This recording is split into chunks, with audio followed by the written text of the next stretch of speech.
Well, here we are again. We're lighting the candle, a world that works, and I'm Bill Carell. We're getting really close to the end of the year here, and I know it's also kind of an interesting time for a lot of people.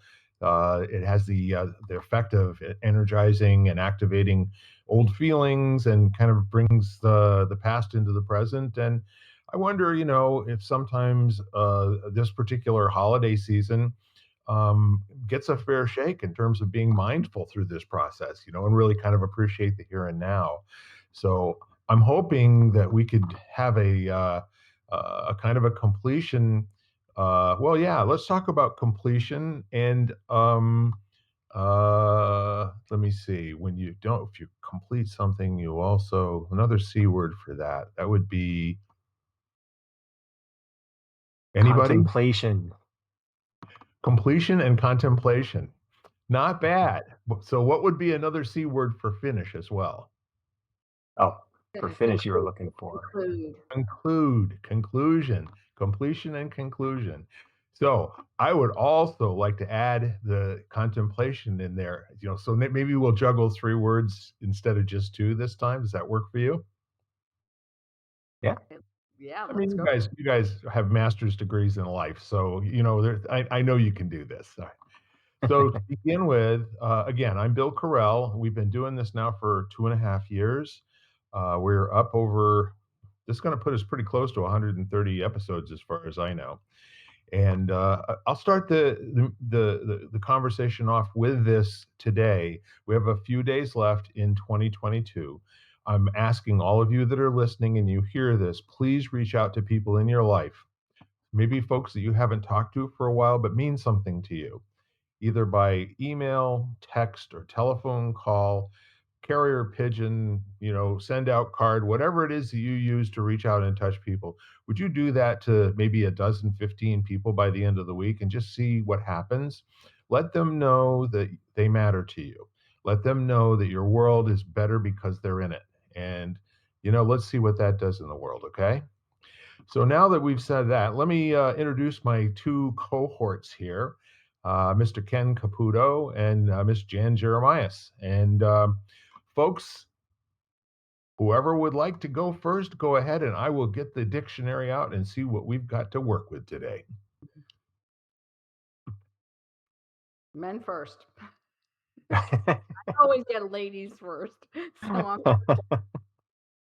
Sure. All right, so we're talking about completion, and what was the other one? Was our other C word? Conclusion? Completion, contemplation, and conclusion. Yeah, so that's well, I guess I don't really view, like, I'm not big on completion because it's everything's just a process. So you might have, like, waypoints, but it's I don't know. I used to do a lot of, like, very succinct goals, so it was like this bungee jumping of, achievement to achievement to achievement.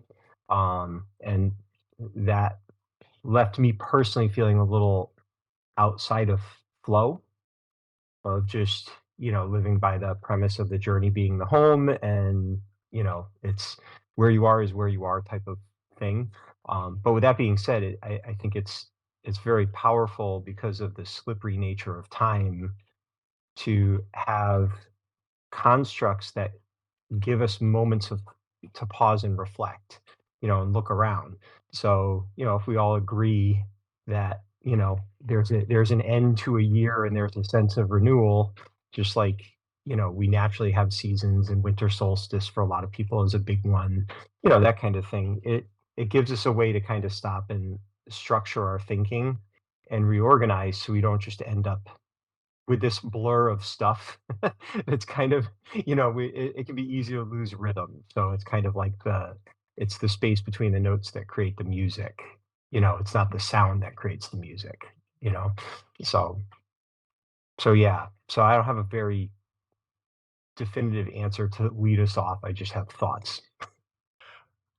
Perfect. Perfect.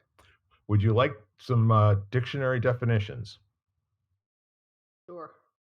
Okay. So completion, we're talking about, no, this is great. The act of completing, state of being completed, conclusion, fulfillment. Her last novel represented the completion of her literary achievement. And in football, it's a forward pass that has been caught. So, so the next one is contemplation, which I appreciate that we've got this in between the two words. So contemplation is the act of contemplating. That's really very, very defining, isn't it? Okay. Full or deep consideration, reflection, purpose or intention, prospect or expectation. Quite a good word. And then conclusion, the end or the close, final part.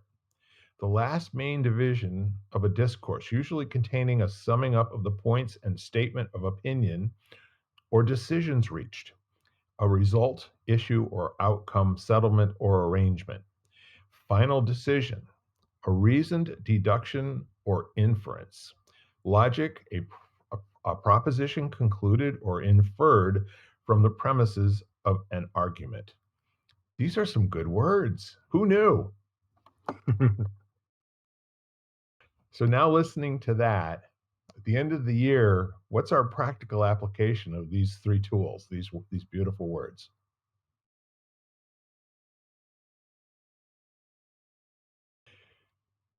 I I like guess yeah, I was just gonna say, I like what you said, that there's always this great thing, and I mean, that's the helix of the circular motion of our lives and the things that we work on and having that time out period before starting something new. And for me, the difference, say, between conclusion and completion is the conclusion is something that is physically over in the world, its time has passed. And completion is being able to accept, be with, and have it disappear that it's over and not carry along and linger into the rest of your life. So, for instance, one of the things I think that psychologists do is to work with folks about the things from their past that it's over, but they're not done with it yet. They're very incomplete as to how their mind is working with what was left. And so the middle word, the contemplation, is always that opportunity to inject mindfulness into a situation that may be over and may have been over for years and years and years, but somehow, some way, it just keeps lingering on and affecting what's going on today and tomorrow and maybe the last 3 years. So when it disappears, and you're no longer thinking about that, all the things right now, if I ask you to think about all those things that don't come to mind that you have experienced, let's say that those are examples of things that you're complete with. But then I ask you a different question. What have you been thinking about over the last 3 days that's caused you to pause or made you upset or made you feel like maybe this isn't the greatest time of year? Or maybe just the opposite, it made you feel like it really was the best time of the year.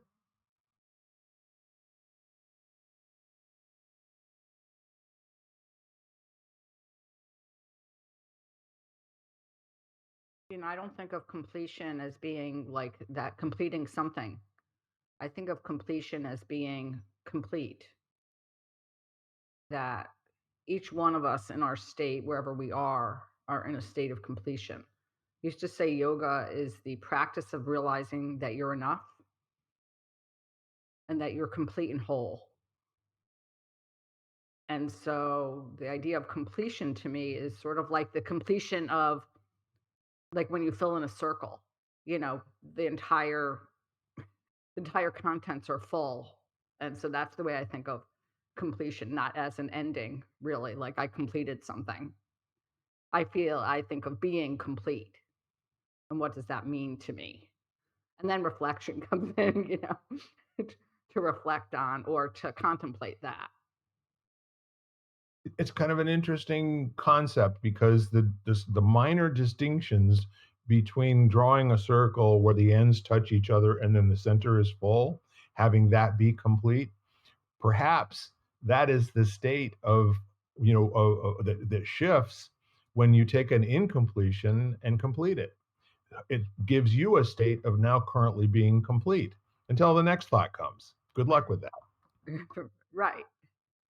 Or it's realizing that whatever, whether you wanna label them, I don't like to label them as imperfections, but whatever you are in all your entirety is complete.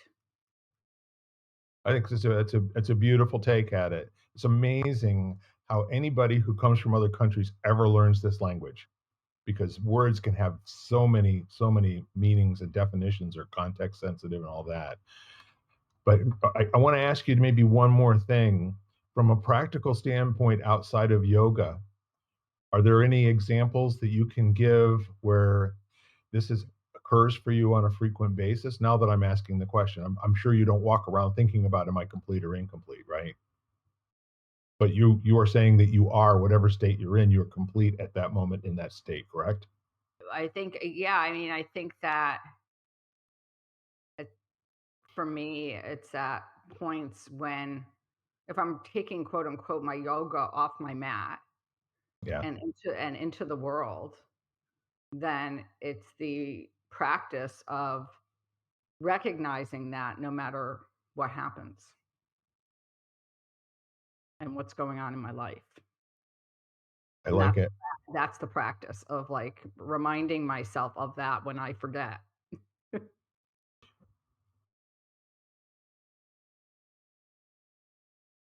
So as I'm Which thinking about, which is quite often.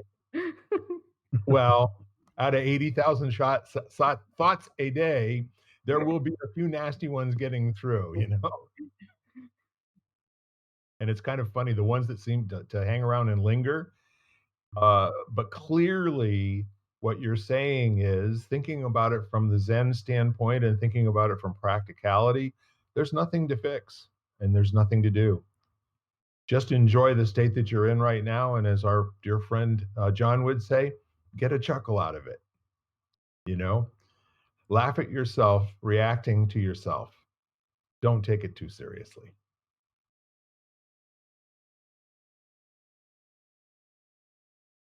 So let's take a minute or two and really jump into the contemplation part. I think there's one of the things that can be difficult but also have value is to hold the paradoxical nature of things without feeling the urge to resolve it, you know? So, like, you can feel complete and be incomplete at the same time. You can be happy with the way things are, but also focused on improving or evolution or whatever.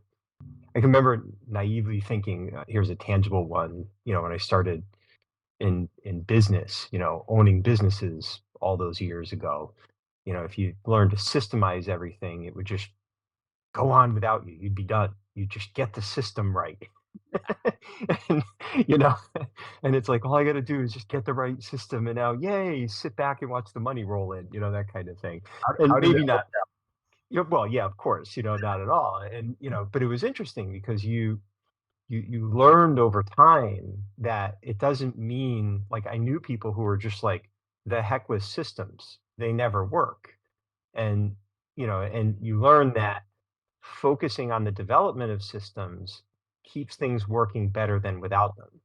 And it also makes sure that you don't become a slave to your business, So it's, I mean, if it's all driven by if you become the genius with 1,000 helpers, you're gonna be very, very tired and you're not gonna have any real sustainability, outside of your own personal efforts, which, some people are fine with that. That's cool. That wasn't something I was interested in. So there was this paradox of focusing on completing something so that it would be optimized and worked effectively while also knowing it was never actually complete. It was it was a temporary thing that had validity and your focus needed to be on that while simultaneously recognizing, going back to my favorite metaphor, you're always sipping from a broken cup. Yeah, It's just not broken in this moment. yeah. And somehow it seems like you've achieved something. Yeah. And you have, so I think that's the Yeah. paradox. It's like, and it's just so you're, you're looking back and maybe you're having those emotional responses at year end of accomplishment and pride or sadness and defeat or, nostalgia, whatever it may be. And those things are all very true and very real. And simultaneously, they have no real relevance on your present, course of action, like the process you're committing to. So, and I wonder if sometimes we forget and we try to be binary. My mentor would always say, Mhm. either or is, a constricting mindset. Both and is an open, and kind of possibility based mindset. Jan? Yeah, I'm just thinking about what Ken said. I mean, in yoga, we constantly talk about it's kind of like the give and take of everything you do. Like in every posture, there is a part that's passive and then there's a part that's active, and they both have to coexist at the same time. Yes. And so, and so that was one point I was kind of contemplating, and then just you know that reflection, which to me is probably of the conclusion, or however, whatever we're doing at the end of the year. To me, it's that reflection that's probably, or the contemplation, which is the most relevant, I guess, for me anyway, personally.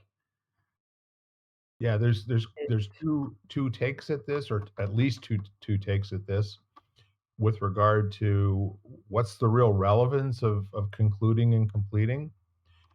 And the other thing is, as Ken, as you mentioned before, this is the season of the coat of many colors, and and all of the other things that it's like a Chinese buffet of emotional opportunities. And the really neat part of it is those ones that bring up, feelings of dread, regret, something that's not a state that you're really hoping to spend a lot of time in.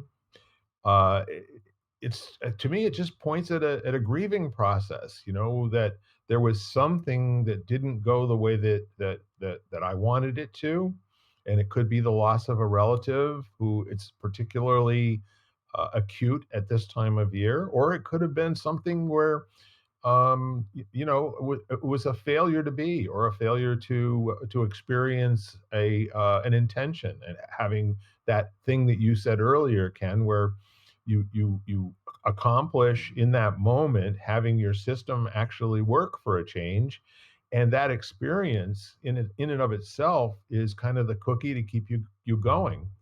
But if like a metaphor for a system, if you took a like how the geese story works, and how geese are capable of doing this amazing scientific thing called flying in V formation, and that science seems to think that they've doped out one of the perfect systems for each of the geese to be able to fly, 3 to 4 times as far as it could on its own in the same amount of time. But the neat part of it is that system has to be engaged, and it has to be working, and it has to be going somewhere. If the birds stop flapping their wings, it all comes to a crashing halt in a big way. So our systems in our life, more appropriately, shouldn't be a means to an end, as you were saying, where I get my system in place, and now all I do is just put my feet up on the desk and wait for the money to roll in. That's not focusing on having a life that's a journey, that's fulfilling in every single moment, for me. But I did the same thing as you. I mean, I was a process guy from being in production inventory control and manufacturing management and all that good stuff. You have to put things in place so that you actually reduce the amount of human error factor in the process. Now, how stupid was that to think in the 1970s and early 1980s, where we had mostly human beings doing almost everything, right? So instead of intentionally during those periods of time focusing on the participants of the system and their care and feeding. We looked for the things that didn't fit the ideal system, that didn't fit what we'd written down on paper, and we found opportunities to retrain the offenders, you know? And I guess that was the system for management back in those days, right? Let's find out who the culprit is and let's get him out of Dodge, right? So it's different than that now. I mean, it's just so way different than that.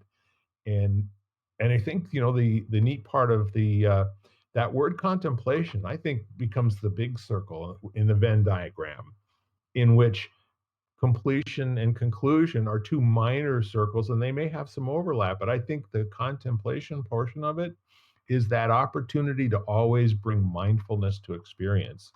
And mindfulness doesn't mean that you understand what's going on at all, but you just understand all of the different arrays of input that are hitting you at the same time and allow them to just be. And that was But the other thing. Yeah. yeah, I was gonna say it's just mindfulness is the ability to sit with it. Yep.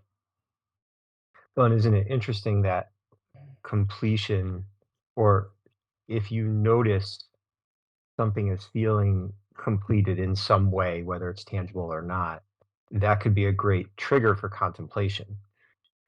So like as an athlete, upon completion of the race, the contemplation begins, win or lose, because now you have the feedback of the test Yeah. that you can, reflect upon. And sometimes the contemplation is, that may have been the best performance of my life. I just don't know it yet. I may never be able to duplicate that again, you know? So there's you're fighting time and circumstances and all those things, and also just the asymptote of performance. So, so there's like that, but it's that, there's a tangible completion. I trained for something, and I completed that thing. It's not an ending, because there's probably going to be more, events in the future or whatever, but it's that paradoxical thing. It's, you reach the destination, but you're still traveling, Yeah. you know?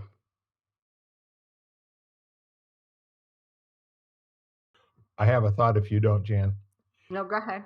Essentially, can you picture for a moment going through school, having tests that you complete or you conclude, but you never find out how you did on them? You know? How easy would it be able to walk away from that experience with whatever feelings that you had as you hand your paper in, but you never get back, the opportunity to complete that experience, learn from it and move on because it doesn't have a red letter, from A to F or whatever it was. So that would be like really being incomplete about, you know, how am I doing? A little bit like bowling and putting a sheet across the lane and trying to add up how many pins went down at the end of the thing. You have no idea how many you knock down with each ball you throw. Just roll the ball 13 times and see what happens. And isn't it true that some of us do live that way? We're happier just to move on with something that was an upset, and well, that's just what that was, and try to solve it, intellectually. But feedback can be uncomfortable, especially if it leads to accountability, and we tend to avoid accountability that is uncomfortable. Yeah, So like if you're, using that saying, if that kid feels they're convinced in their mind they got the A, they can't wait to get that feedback. They can't wait, because the accountability part is going to be, I feel smart and accomplished. But if they feel like they did terrible on the test, they're going to do everything they can to avoid the feedback moment. you know, they're dreading getting the test back, because the accountability is going to be uncomfortable now. yeah, So, and they both have value, we know that, but then I think there's an identity piece that can get tangled up to that, and your relationship to it, the context of it. If you 100%. get punished for a bad grade, there's fear, there's a survival instinct. There could be a lot of things that, you know, so you can have people say, those F's are building your character and making you better. It's like, no, I'm going to get beaten when I get home. That's so you don't know the context of that person's life. Yeah. So now we're back to the contemplation part. you know? Yeah, and that's kind of the juxtaposition where contemplation would be the opposite of logically coming to an answer or a conclusion and saying that's what that was. You know what I mean? As opposed to contemplation being an invitation for new questions to show up, new exploration to go into. What's this level of, discomfort all about? What's this level of joy, all about? And how what's this feeling of passion in terms of being prepared for this exam, and I know that I got every single answer correct. I don't need the paperback. I'm complete right now. Or I know which three I did not know. Being that prepared going into exams made all the difference in life for me, as opposed to one of these routines with a hand over the eyes and give it your best shot and guess at some. I actually took a test in high school where I flipped one of those pink erasers, and if it came up with the printing side, I would take that answer, and if it came up the clean side, do you know how I did on that? I got a B plus. So happenstance and pure luck, may have had more to do with me getting through high school than anything else. But when I learned how to be critical of my own judgment and my own thinking, which came from, as you said, Ken, getting that feedback. So I Yeah. kind of knew in my gut, and I knew when I took my SATs that I was going to do really well too. First, I finished before like most of the rest of the people in the room, and then second, because I was confident of the answers. I didn't feel like there was a whole heck of a lot of gray area there. And those were probably the last big tests, that I can say that I took. The rest of college never had that sort of importance to me. It was very significant, set of tests.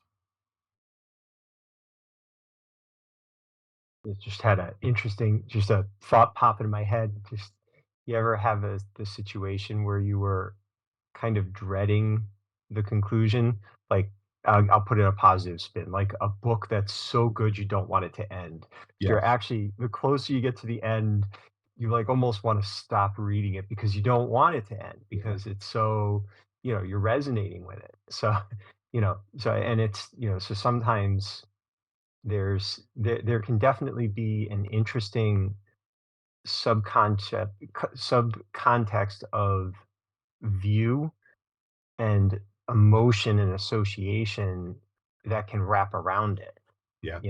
and I think that's why the contemplation can be so valuable if you can if you can be in a state where you're kind of letting go of attachments and judgment Yeah. and just recognizing, the weather systems that come and go based on that contemplation, you know?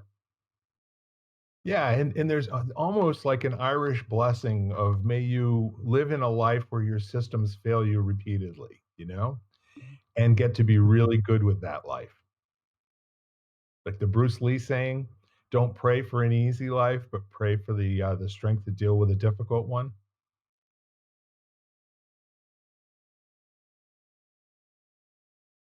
Absolutely interesting metaphor with regard to a book that you don't want to finish because once it's over. I experienced that in some game chapters that I play. There's in this game called Elvenar. You for weeks and a couple of months, there's no progress. And then all of a sudden, you get to a point where it's very easy and the end is near. And I just don't want it to be over. And I've had relationships with people that were exactly like that as well. That I think part of the joy of the experience of being in love with someone, has that grieving offset and that comes afterwards. And quite frankly, if people can take a moment and really start thinking about what were the joyful times, what were these things that happened that make the depth of this grief, as compelling and as uncomfortable as it is.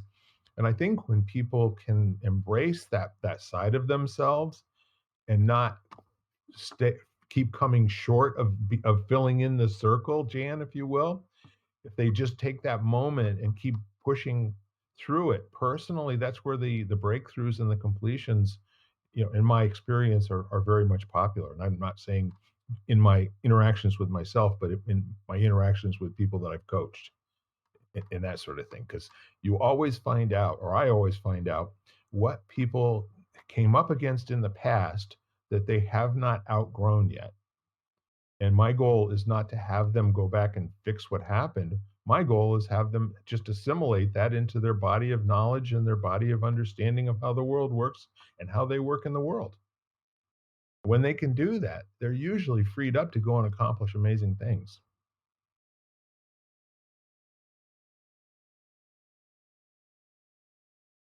And my mentor used to always say, practice the art of arriving again and again, you know? So it's not a one-time thing. And you're right, when you do that, you do start to, I think, assimilate all of the feedback that you've received up to that point, Yeah. and it just becomes part of your next arriving, whatever that may be. Sometimes the arriving, you fall in the water, sometimes you make it onto the dock. And the whole neat part of it is that if you, here's an interesting way of looking at it. People tend to avoid the things in their life that were hard, that didn't come easily to them in the first place. Like, for instance, my wife's 96-year-old aunt used to have this bright orange AMC, whatever it was, and she would, in her 90s, go to the grocery store, and she had a very weak left hand. So she would create a route to the grocery store where she didn't have to take any left turns and pull the steering wheel that way. They were all right turns to the grocery store and all right turns coming back the other way. And do you know that she could have probably got herself a 5-pound weight and worked out with it maybe 10 minutes a day over a period of a couple of months and been able to be fully functioning in both arms? She didn't know that, and she didn't know she didn't know that. And I see that in my own life, speaking for myself and how I operate sometimes. A lot of right turns when the left turn would get me there a heck of a lot faster. Well, that's because fear gets in the way. Uh, Agreed. we know what we know, whether it's bad or not. Whether it's not good or not, we know it and it's familiar for us. So changing it sometimes can be scary. Yeah, And and then and it's like that with emotions too when you talk about I was a moderator of a grief group once for quite a while. Oops, sorry. And I remember it's like they're so stuck because they begin to identify so heavily with that emotion that they don't know who they are without it. right, that's Yeah. perfectly said. Yeah, absolutely. And when you say we know what we're uncomfortable with, but we might not know why we're uncomfortable and Unless have we no interest in changing it because we're comfortable being uncomfortable. I remember Yeah. going through a 3-day NLP intensive workshop, Yeah. and it was fascinating by the end of it, having the realization that I had fallen in love with telling the story of where I was over and over again, and it was so difficult to break out of that pattern because I'd come to kind of rely on that as, I guess, justification for functioning the way I was functioning at that point in my life, you know? So, and it's really interesting, but you're right. You trust it because it's familiar, and it gives you a way to create a framework that you can kind of identify internally and in your environment with. So, but it can be really, really hard. And grief, if you think about it, when we're experiencing loss, we tend to get a lot more, I guess, compassionate attention from Mhm. those around us. So, which it's nice. When you're doing well, you can get ignored, you know? So, and if you've been starved for that, now you've got this kind of feeling of, connection and nourishment emotionally, so I could see where it'd be very difficult to let go of that grief if it's filling a void that you may not otherwise know how to fill, you know? And I think that it's true whether without grief too, because I think that, Yeah. I think that depending on your home life situation or the people you're around, a lot of times when people are upset, you get more attention than when you just like go with the flow, depending on how large your family is. For example, if it's, you have a lot of siblings, if everything is fine, you get ignored because there's so many other people in the house to deal with. So, like, Mhm. Sometimes I have a friend who's one of 9, and, and I think that, unless you had a broken bone, you didn't get noticed kind of thing. Right. yeah, And Yeah. so and so I think that you learn that depending and that's how personalities are formed, you have the alarmist and you have the comedian because it's a way to get attention mhm, or survive. or survive, right, I'm the oldest of 6. especially when you're a kid, and that it really is survive because we rely on those adult figures so heavily for everything that we are like, for nourishment, for security and everything. And so if we don't feel that, then we don't feel like we don't have that security. Yeah, there's a kind of an interesting, course of study, which, more or less says no one has objectivity with regard to what's going on in the world.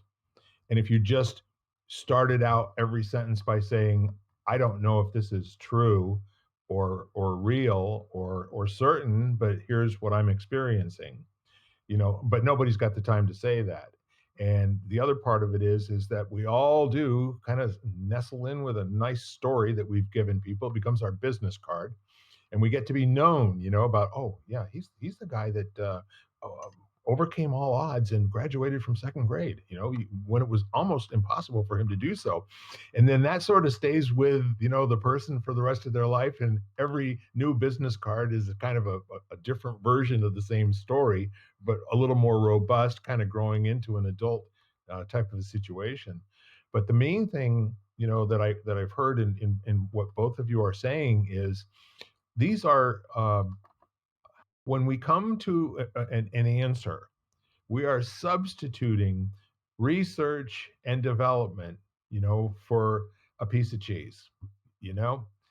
And we do this, we all do it unconsciously because there are things that we just say, well, that's how it is. It isn't that way. And I'm working with a really powerful young man who's struggling in his relationship with some dynamics of the people that are on his board of directors. And I keep telling him, what if what you think is happening isn't what's happening? What if every time you have a reaction to what's going on, you ask a question and then close your mouth and see what happens? So it's really cute because every board meeting for the last year, I've talked to him afterwards, and he's freaking out about how the board members are and what they're saying to him and all this kind of stuff. And it shouldn't be that way. It should be a lot easier. I love the man. I really do because he's so passionate. Well, this time I asked him how it went, and he told me went well. And then I didn't talk to him for about a week, and I said, "So was it a different meeting?" No, they said all the same things. I just didn't have to fight with them every time they opened their mouths, and that was a little bit different. But wouldn't it be cool if they just would like get with the program and come along?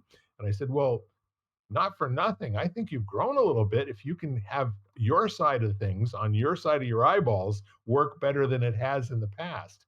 And he says, oh yeah. He says, no different. I didn't lose any sleep that night at all. Yeah, it went well.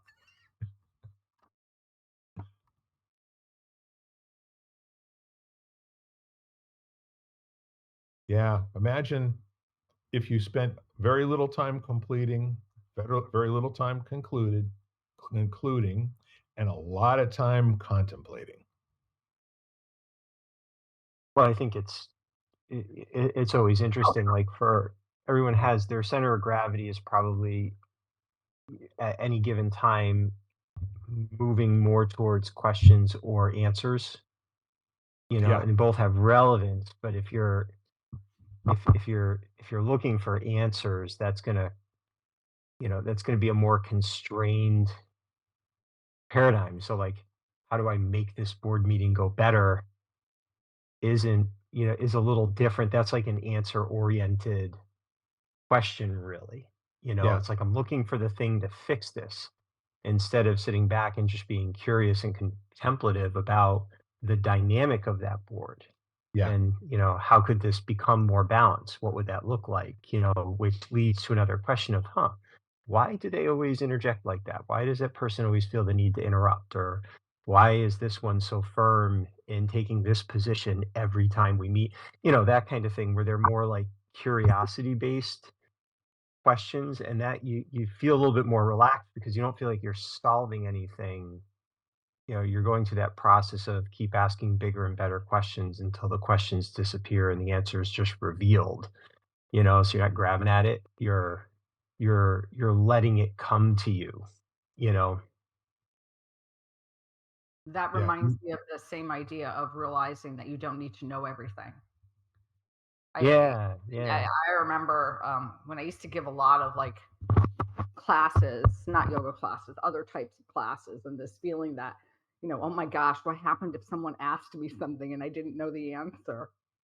And feeling this huge pressure to, like, know everything.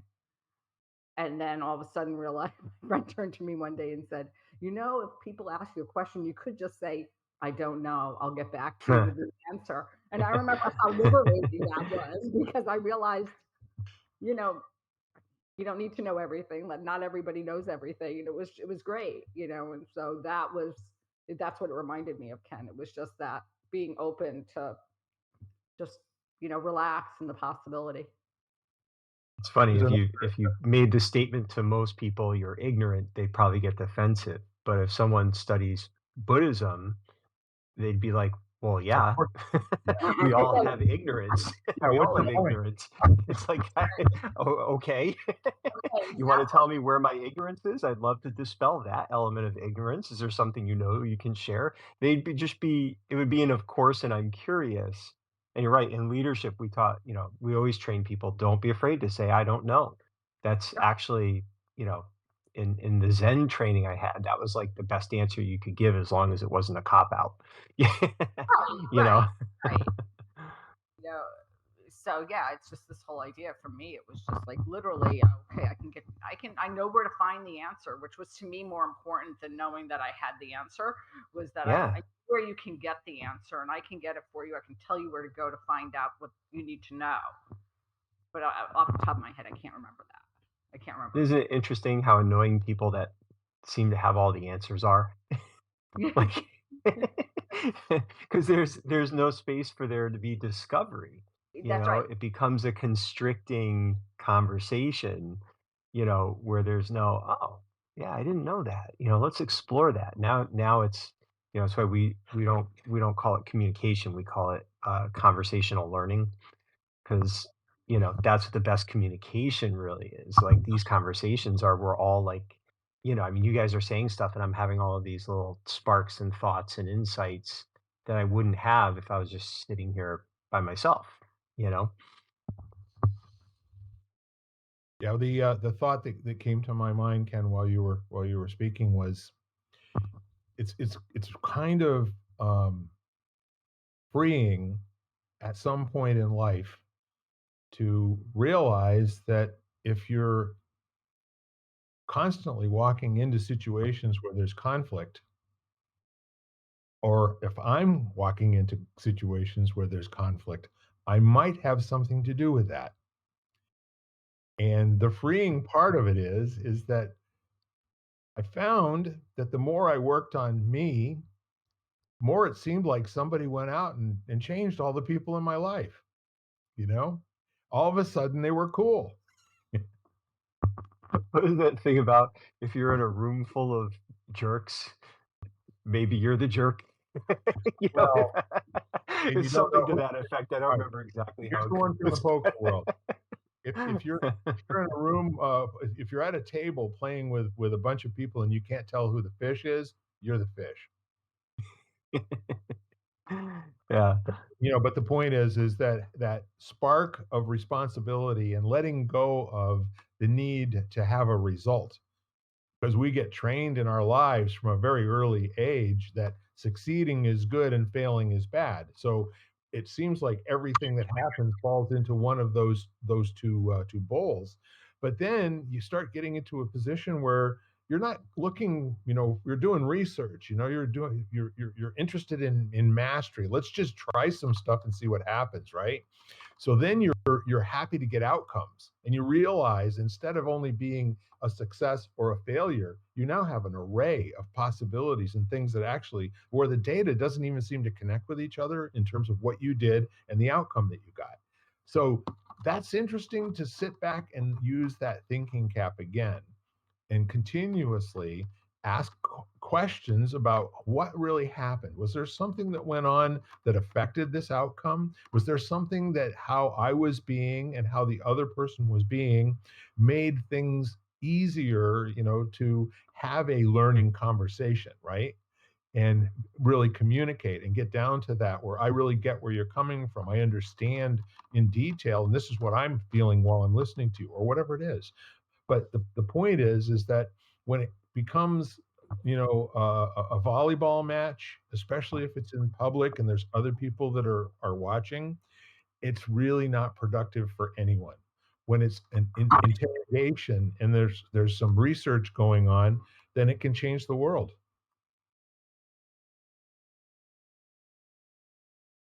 and it Yeah, does. and a caveat to the "I don't know" thing that Sure. just struck me.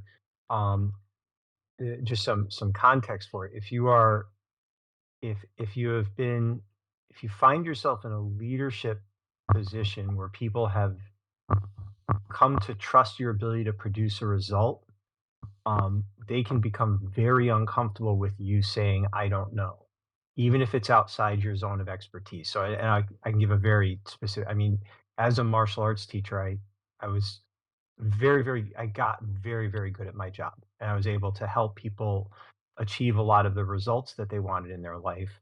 But as a byproduct of that, they would expect me to have knowledge in areas where I didn't.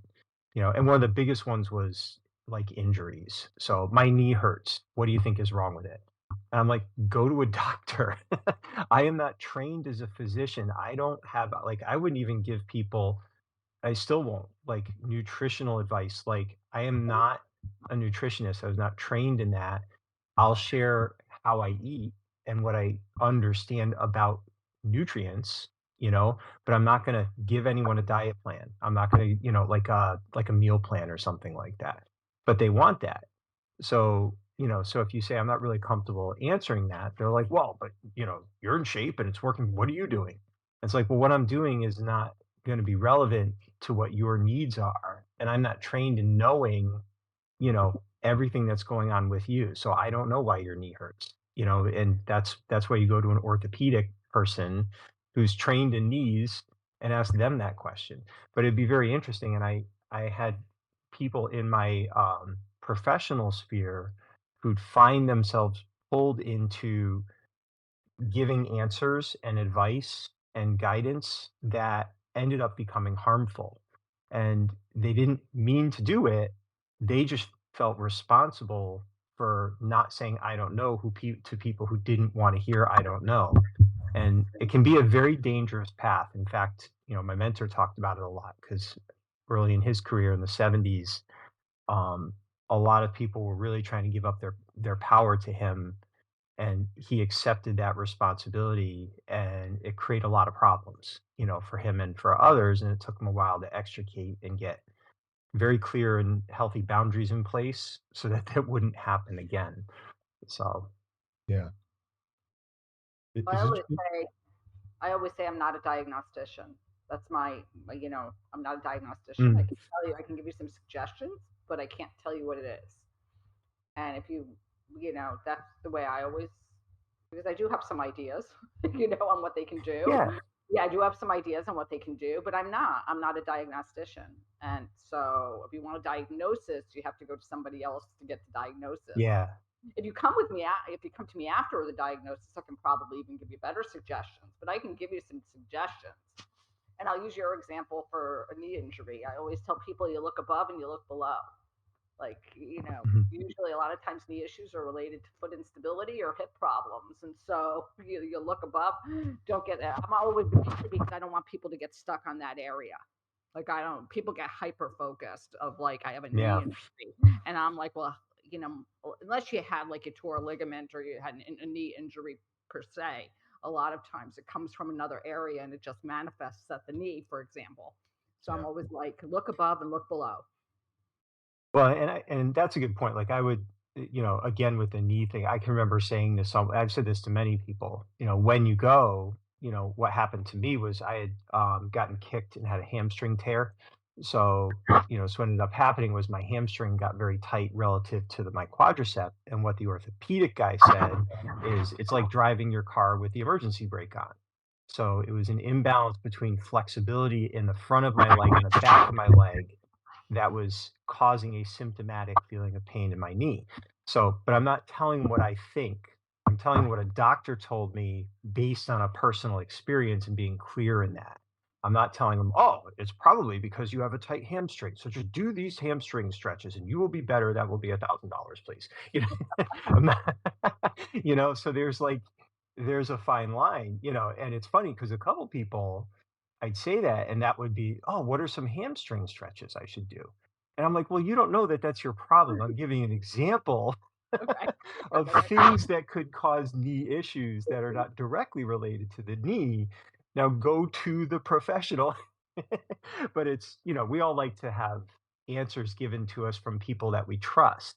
So, so you trust this athlete, so now you're asking him to be a politician, or, you're trusting this politician and now you're asking him to run a business or whatever it is. It doesn't, there are some translatable skills, but there's institutional knowledge they're lacking, that we will overlook because we have a sense that this is a trustworthy source of information for us, you know? Well, that being said, excuse me, that being said, I think what's happened, and I'll get into the medical world, is I think it's become so compartmentalized that sometimes it's to the negative. Like, Yeah. Yeah. if you go to an orthopedist and he only specializes in knees, and that's it. And I Mhm. love that because I mean, makes him really good at, or her really, proficient and capable and knowledgeable about that specific area of the body, but they kind of forget about everything else. Yeah. No, that's a really And interesting point. so Yeah. that gets to be because they don't even think about ankle and knee. So, I once went to a great workshop given by a guy who was a podiatrist, and he was talking about bunion surgery. And he was saying that bunions are related to weight distribution in the body, which makes sense. It's like how you bear Mhm. weight in your feet. And he said, unless you help somebody open up their hips, it's not worthwhile. In his opinion, it wasn't worthwhile doing bunion surgery because he said, unless you teach somebody how to stand, if you correct it, it's going to come back because you haven't taught them how to stand properly and how to balance the weight through their feet. So they're still always concentrating it in one area, whether you do surgery or not. Yeah. And Mm. so it was kind of like this whole idea of like you can't work in isolation. He was like, you have to help somebody do whatever. They have to go to yoga or do whatever he was going to recommend to help them work on their hips. So if he did do surgery on them, it was going to be successful. Like they weren't going to have Mm. he wasn't going to have patients that came back like a year later or 2 years later or 3 years later with bunions again. And Yeah. so just I think we're the same way. We can't compartmentalize ourselves. So back in the 90s, after I started my own company about 5 years later, I was known for having a lot of success with 3 different ventures that I owned at the same time, and, so people were showing up asking me to show them how I did what I did, and silly me, I thought that that would be useful, and I charged them money to do so.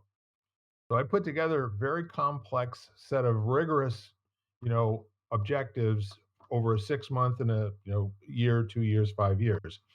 And it was more or less kind of a if you do these things on a daily basis, you will master what it takes to be able to seize opportunities when they come up. and almost nobody could do what I did. I mean, literally, there was no one, not a single human being that I worked with. And I worked with like, 25 or 30 people. I had three classes of 10 that I was working with. So all of a sudden, it sounded to me like, yeah, I can make some things happen and I can change my bank account, but I can't necessarily show other people how to do that in their lives, which was completely useful. And it put me in a position where I had to find out where they were to give them the next step. Because, for instance, there were things that I did during the off hours. I used to call it downtime preparation for uptime. And because of where I was in my life, being 35 or 38 years old, my kids were older. And quite frankly, it was pretty easy, to make things happen with my schedule. But they might have been in a different place where they had young children or they had a lot of, evening basketball games or whatever it was, and they really couldn't devote the downtime to prepare for the uptime. So then I changed my whole philosophy, not use the Who Tommy approach where put on your shades and put in your earplugs and you know where to put the cork, right? No, let's find out where they are and then let's give them advice on what to look for in terms of adapting their lives 5% at a time. And funny enough, people could do that. And so that's where I had my greatest breakthroughs with a half a dozen people. Instead of working with large groups of people at the same time, I decided to work with couples. You know, primary breadwinner was making six figures, had a really high output job, a lot of stress, all the rest of that sort of thing. I'd do weekends with the couples. They'd come and they would stay at my lakefront property up in Ashford, and I would give them a series of questions to engage each other with, so that when we got back together, we could do a little bit of voir dire. And then we did all of that before they even set any goals. And then when they did set goals, the two of them were in alignment about which goals they both could agree on. It made so much difference in terms of being successful by having it fit into the lives that they already had at home, as opposed to, going, how when people go to get an advanced degree after they're working full time and they're studying all night long and you don't see them for like 3 years. Mhm. That was my original approach. And I adapted this one so they could figure out and come up with their own kind of how fast they wanted things to happen. But first of all, they had 100% agreement and, had a lot of time to talk to each other when I wasn't around about exactly what they wanted their partnership goals to look like. And that's when I got to be good at making other people, have some breakthroughs in their lives that changed their bank accounts.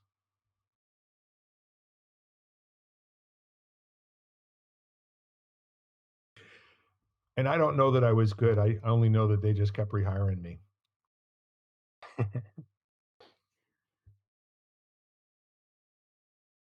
So, how are we doing with completion, conclusion, and contemplation? Even seems awkward to say them in the wrong order. I got that wrong. Let me do it again. Completion, contemplation, and conclusion for 2022.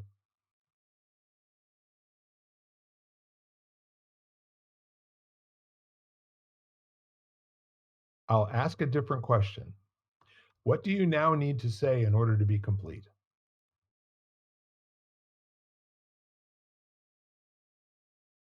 Nothing. Dude, that was so predictable. It's almost like I know you or something.